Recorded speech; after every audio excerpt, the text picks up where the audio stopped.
Dans la catégorie break tout-terrain, la concurrence fait rage. Dernière venue dans cette étrange tribu, la Subaru Outback H6 se pose en sérieuse alternative à la Volvo V70 XC. Match à la croisée des chemins. Nos deux rivales adoptent le look baroud. La panoplie est complète, ceinture de caisse en plastique, gros pneus en sculpture mixte et surélévation.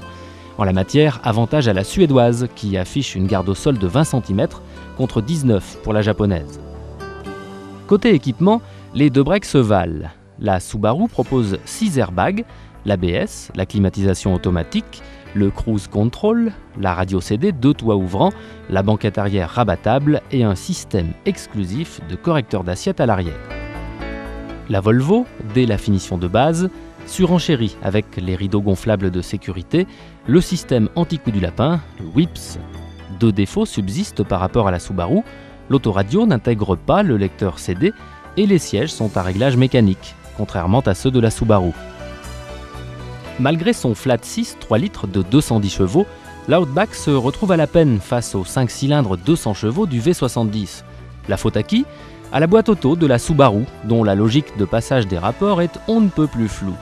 En revanche, du point de vue du comportement, match nul.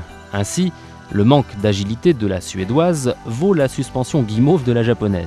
Mais globalement, rien d'alarmant, d'autant que les antipatinages veillent au grain, avec en prime un contrôle de trajectoire sur l'Outback. Reste le look. Bien que le design Subaru se soit européanisé, ce n'est pas encore ça, notamment à l'arrière. Proposé à 254 900 francs, l'Outback H6 reste plus abordable que la V70 XC, affichée à partir de 262 382 francs. Cette différence de 8 000 francs peut faire oublier le problème esthétique de la japonaise. Mais une Volvo reste une Volvo, surtout en termes d'image et donc de revente. Dommage pour Subaru.